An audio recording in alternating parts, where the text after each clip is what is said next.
కరుణామయుడా నా యేసయ్యా, కరుణామయుడా కరుణామయుడా కరుణామయుడా నా యేసయ్యా, కర్ములు చాపులు అధికరించెను కష్టాల్లోనే ఉన్నప్పుడు, కలువరి సిలువలో కాచెను రక్తము, కలువరి సిలువలో కాచెను రక్తము, నన్ను కరుణించెను నన్ను కరుణించెను నన్ను కరుణించెను నా యేసయ్యా, నా యేసయ్యా, కరుణామయుడా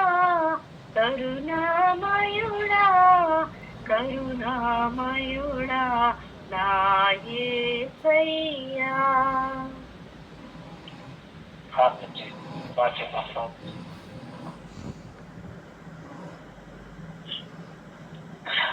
పరిశుద్ధ తండ్రి, మీకు ఎంతో ఉన్నాను స్తోత్రాలు స్తుతులు చెల్లించుకుంటున్నాను దేవా. ఈ రాత్రి సమయంలోనైనా మరి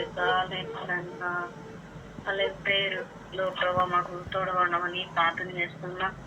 ఎవరికున్నారా మరి చక్కగా పాటతో మీరు స్తుతించడానికి, మహిమపరచడానికి మీరు కృప చెప్పిన విధానం బట్టి స్తోత్రాలు చెల్లించుకుంటున్నాం దేవా. మీ వాక్య దానంలో తోడుగొనండి. మీ మాటలను ప్రభావ మరి మాతో మాట్లాడి బలపరచమని ప్రార్థన చేస్తున్నాం. ఈ యొక్క ఆన్లైన్ ప్రార్థన కొడుకులో మరి ప్రారంభం నుంచి ముగింపు వరకు మీరే ప్రతిరోజు తోడుగొండి నడిపించగలరండి. యేసుక్రీస్తునామములో స్తుతించి ప్రార్థిస్తున్నాము తండ్రి.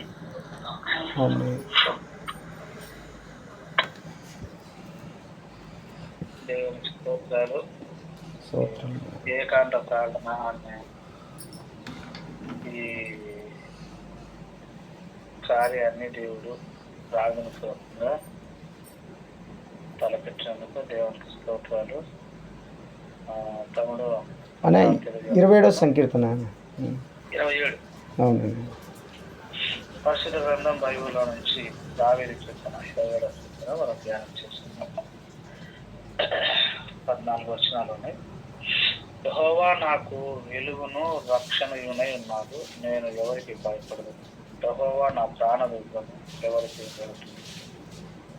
ఈ మొదటి చరణంలోనే దేవుడు మనకు ఏమై ఉన్నాడు అంటే, దేవుడు దావీదుకు వెలుగై ఉన్నాడు, దేవుడు దావీదుకు రక్షణై ఉన్నాడు, దేవుడు దావీదుకు ప్రాణదుర్గమై ఉన్నాడు. అంటే దేవుడు మనకు ఏమై ఉన్నాడు అంటే, దేవుడే మనకు వెలుగు, దేవుడే మనకు రక్షణ, దేవుడే మనకు ప్రాణదుర్గం. దావీదు చుట్టూ ఎవరున్నారు, దావీదుకు దేవుడు ఏమై ఉన్నాడు అన్నది ఒక భాగం అయితే, దావీదు చుట్టూ ఎవరున్నారు అంటే దుష్టులు ఉన్నారు. దావీదు చుట్టూ బాధ పెట్టేటువంటి శత్రువులు ఉన్నారు. దావీదు చుట్టూ యుద్ధం చేసే వాళ్ళు ఉన్నారు. అలాగే దావీదు ఆపత్కాలంలో ఉన్నాడు. తర్వాత దావీదును శత్రువులు చుట్టూరు చుట్టుకొని ఉన్నారు. అలాగే ఇంకా దావీదు పరిస్థితి ఎలా ఉందంటే, ఆయన తల్లిదండ్రులు కూడా విడిచిపెట్టేశారు. అలాగే అబద్ధ సాక్షులు ఉన్నారు, క్రూరత్వం ఎల్లగక్కేవారు ఉన్నారు, ఆయన మీదికి లేచి ఉన్నవారు ఉన్నారు, ఆయనకు విరోధులు ఉన్నారు. నిజంగా ఇలాంటి పరిస్థితులు దావీదు చుట్టూ ఉన్నాయి. దేవుడు ఏమై ఉన్నాడని ఒక భాగం అయితే, దావీదు చుట్టూ ఉన్నటువంటి పరిస్థితులేమో ఇలాంటివి ఉన్నాయి. అప్పుడు దావీదు ఏమంటున్నాడంటే, నా శరీర మాంసం తినటకు దుష్టులు నా మీదకి వచ్చినప్పుడు, దుష్టులు నన్ను బాధించు శత్రువు నా మీదకి వచ్చినప్పుడు వారు త్రొట్టిల్లి పోయి నాతో యుద్ధం చేయుటకు దండు దిగినను నా హృదయం భయపడదు. నా మీదకి యుద్ధం రేగినను దీనిలో నేను ధైర్యం విడువను. ఎందుకు ఇంత ధైర్యంగా దావీదు ఉన్నాడంటే, దావీదుకు దేవుడు వెలుగై ఉన్నాడు, దావీదుకు రక్షణ అయి ఉన్నాడు, దేవుడు దావీదుకు ప్రాణదుర్గం ఉన్నాడు. ఆయన ఏమంటున్నాడంటే, యెహోవా యుద్ధ ఒక్క వరం అడిగితే దాన్ని నేను వెదకుచున్నాను. యెహోవా ప్రసన్నతను చూచుటకు ఆయన ఆలయం ధ్యానించుటకు నా జీవిత కాలమంతయు నేను యెహోవా మందిరములో నివసింపవచ్చు. దావీదునేమో శత్రువులు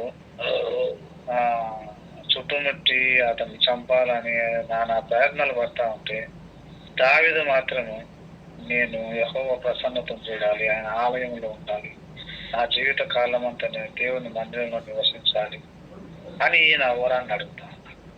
ఆపత్కాలంలో దేవుడు దావీదును దాచాడు. శత్రువులకు కనపడకుండా దేవుడు దావీదును దాచిపెట్టాడు. ఇది అద్భుతం అన్నమాట. దావీదును చంపడానికి ప్రయత్నం చేస్తుంటే దేవుడేమో దాచిపెట్టేశాడు. 6వ వచనం చూస్తే, ఇప్పుడు నన్ను చుట్టుకొని ఉన్న నా శత్రువుల కంటే ఎత్తుగా నా తల ఎత్తబోలను అన్నారు. అంటే శత్రువులు ఎంతమంది ఉన్నారో వాళ్ళ తల మీద కూర్చోబెట్టాడు దేవుడు దావీదును.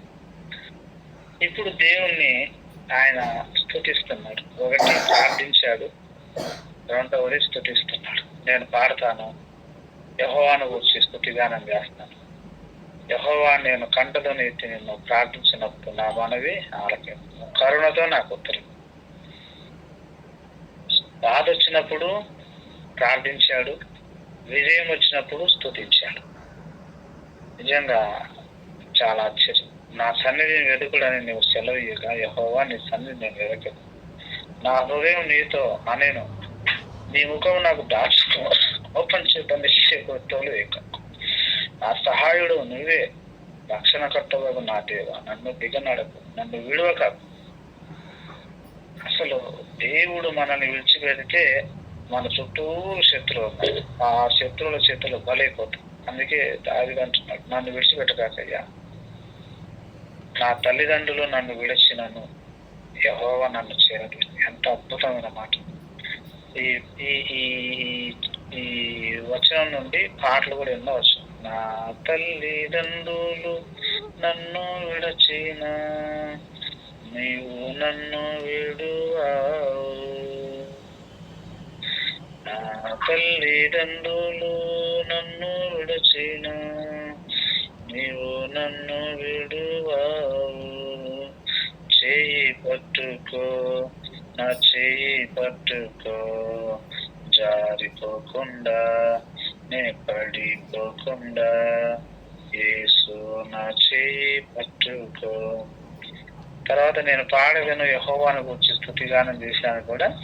హోసన్న వాళ్ళు పాడేట స్తుతి గానము, నే పాడేట స్తుతి గానము, యేసయ్యా నీవేనా అని ఆయన ఒక పాట పాడారు. యెషయా గ్రంథం 49:15 కూడా అసలు అద్భుతమైన మాట. అంటే తల్లిదండ్రులు విడిచిపెడతారంటే వాక్యం ఖచ్చితమైంది కాబట్టి, తల్లి తండ్రి అనే వాళ్ళు మనకు శాశ్వతం కాదు, దేవుడే శాశ్వతమైన వాడు మనం చెప్పడము దేవుని యొక్క వాస్తవ ఉద్దేశం. ఎందుకంటే ఆయన వాళ్ళు మనకు జన్మనిస్తారు, కొంత జీవితాన్ని ఇస్తారు, కానీ శాశ్వతంగా వాళ్ళు మనకు తోడు ఉండదు. దేవుడు మనకు తోడు ఉంటాడు. ఆయన సత్యాన్ని ఇక్కడ వాక్యం ద్వారా మనం చూస్తాం. యెషయా 49వ అధ్యాయము 15వ వచనం. స్త్రీ తన గర్భమును పుట్టిన బిడ్డను కరుణింపకుండా తన చంటిపులను మరచున, వారైనను మరచుదురు గాని నేను నిన్ను మరువను. చూడుము, నా అరచేతుల మీద నేను చెక్కి ఉన్నాను. అసలు ఇక్కడ దేవుడు ఎంత అద్భుతమైన మాట. స్త్రీ తన గర్భమును పుట్టిన బిడ్డను కరుణింపకుండా తన చంటిపులను మరచున అని క్వశ్చన్ వేసి, వారైనా మరుస్తారు కానీ నేను నిన్ను మరవను. అందుకే దావీదు ఏమంటున్నాడంటే, నా తల్లిదండ్రులు నన్ను విడిచినా మరచిన యెహోవా నన్ను చేరపిస్తాడు. యెషయా చాలా చిన్న చూపు చూశాడు. 8 మంది కుమారులు, వీడు చిన్నోడు, పనికి మాలినోడు, ఎందుకు పనికి రాడని చెప్పి గొర్రెలు కాయడానికి పెట్టాడు. ఆ పనికి మాలిన వాడినే దేవుడు అభిషేకించాడు. దేవుని మహాప్రభు అని అన్నమాట. కాబట్టి ఎందుకు పనికి రారు అనుకున్న వాళ్ళని దేవుడు తృణీకరింపబడిన వారిని, వెర్రి వారిని మరి దేవుడు ఎన్నుకుంటాడు. దేవుడు చేసే పని అది. మనుషులేమో బాహ్య రూపాలను చూస్తారు, దేవుడేమో హృదయాన్ని చూస్తాడు. అందుకోసం ఆ చుట్టూ ఎన్ని పరిస్థితులు ఉన్నా దావీదు భయపడలేదు. సజీవుల దేశం నేను యెహోవా దయ పొందునన్న నమ్మకం నాకు లేనిగా నేనేమైపోతాను. యెహోవా కొరకు కనిపెట్టుకుని ధైర్యం తెచ్చుకొని నీ హృదయం నిబ్బరంగా ఉంచు. యెహోవా కొరకు కనిపెట్టుకోవాలి. దావీదు ధైర్యం, దావీదు యొక్క ధైర్యం ఏంటంటే దేవుడే. దావీదు యొక్క రక్షణ దేవుడే. దావీదుకు వెలుగు దేవుడే. దావీదుకు ప్రాణదుర్గము దేవుడే. కాబట్టి మొదటి చరణము చివరి చరణంలో చూస్తే దేవుడు వెలుగై ఉన్నాడు, దేవుడు రక్షణ అయి ఉన్నాడు, దేవుడు ప్రాణదుర్గమై ఉన్నాడు. దేవుడే దావీదుకు ధైర్యం ఇచ్చిన వాడే ఉన్నాడు. ఆయన చుట్టూరు ఉన్నటువంటి ఎన్ని పరిస్థితులు వచ్చినా దేవుడు ఆయనను కాపాడాడు. ఎందుకంటే దేవుడిని ఆయన ఆశ్రయించాడు.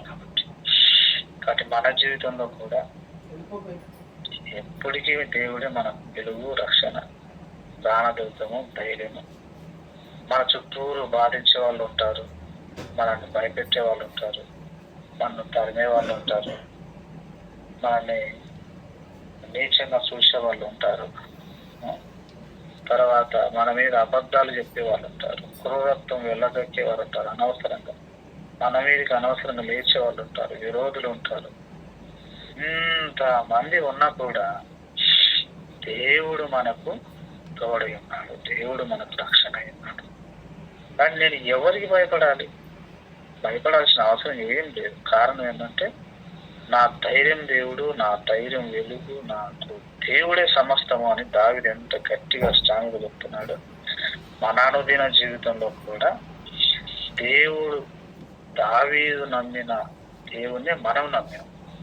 కాబట్టి ఈ 27వ కీర్తన మనకు దేవుడిచ్చే గొప్ప ఆదరణ, నిరీక్షణ, సంతోషం ఏంటంటే దేవుడిచ్చే ధైర్యం, దేవుడిచ్చే వెలుగు, దేవుడిచ్చే రక్షణ, దేవుడు మనకు ప్రాకారము, ప్రాణదుర్గమై ఉన్నాడు అనే సంగతి. దేవుడు తన వాక్యాన్ని మన దీవించి ఆశీర్వదించునుగాక. ఆమేన్.